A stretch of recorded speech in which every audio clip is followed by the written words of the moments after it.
¿Conocías el caso de la demanda de inconstitucionalidad del año 2011 interpuesta por 5.000 ciudadanos contra la ley antitabaco? En Enfoque Derecho te contamos sobre este caso emblemático donde se analizó el conflicto entre el libre desenvolvimiento de la personalidad y el derecho a la salud, y además donde se puso en entredicho el rol paternalista del Estado peruano. En el año 2010 se inició un proceso de inconstitucionalidad contra la reforma de la Ley número 2875, Ley General para la Prevención y Control de los Riesgos del Consumo de Tabaco, conocida como la Ley Antitabaco, que fue modificada por el artículo 2 de la Ley 29517, publicada en abril del 2010.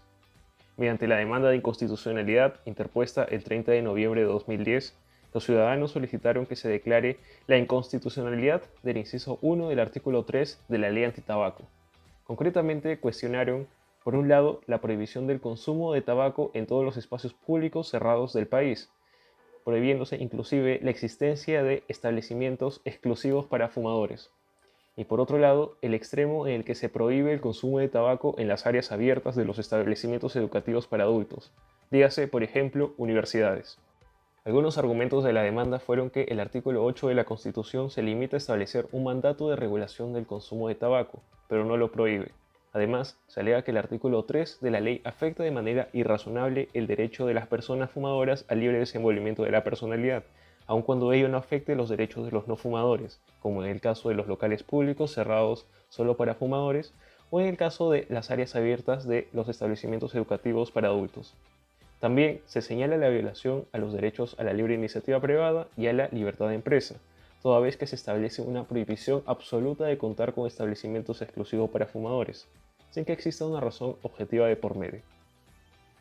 Por el lado de los demandados, los representantes del Congreso contestaron que la finalidad de la ley es reducir la exposición del humo del tabaco y su consumo, pues se pretende impedir la propagación de, según denominaron, la epidemia del tabaquismo. Algunos de los argumentos fueron que los tratados internacionales suscritos por Perú en materia de salud, al formar parte del ordenamiento interno, obligan al Estado a dictar medidas idóneas para reducir el consumo del tabaco y reducir la exposición del humo del tabaco. También se indicó, entre otros argumentos, que no existe prohibición absoluta, sino restringida a ciertos lugares, que los fines de la universidad son un desarrollo integral de la persona humana, por lo que sería contradictorio que se permita el consumo de tóxicos sociales en sus instalaciones, y que la libre iniciativa privada no debe atentar contra los intereses generales de la comunidad. Respecto del análisis del caso que realiza el Tribunal Constitucional, este concluye que el acto de fumar, en tanto manifestación de libertad ejercida, forma parte del contenido constitucionalmente protegido del derecho fundamental al libre desarrollo de la personalidad, por lo que su limitación debe ser proporcional. También señala que la prohibición de que existan locales públicos cerrados solamente para fumadores constituye una restricción a la libertad de empresa y a la libre iniciativa privada, por lo que tal restricción será constitucional también en la medida que sea proporcional. Además, señala que la finalidad de la norma cuestionada consiste en reducir el consumo de tabaco para proteger la salud de los propios fumadores y no solo de los no fumadores, a la vez que se busca evitar los altos costos institucionales a que da lugar la atención sanitaria por los graves problemas de salud que el consumo de tabaco ocasiona.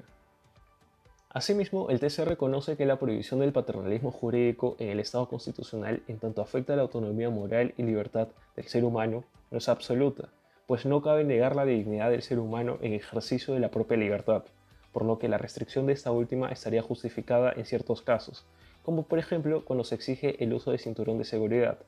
También respalda el TC la excepción a la proscripción del paternalismo jurídico cuando una persona no es capaz de evaluar de manera suficientemente razonable el grave riesgo que una conducta representa para sus propios derechos e intereses, o que, siendo consciente del referido riesgo, en razón de alguna compulsión externa o interna, no es del todo capaz de actuar en consecuencia para evitarlo. También el tribunal reconoce que el Estado, por los tratados internacionales suscritos, se encuentra en la obligación de proteger el derecho a la salud mediante políticas públicas y, finalmente, que el artículo 3, inciso 1 de la ley antitabaco pasa el test de proporcionalidad.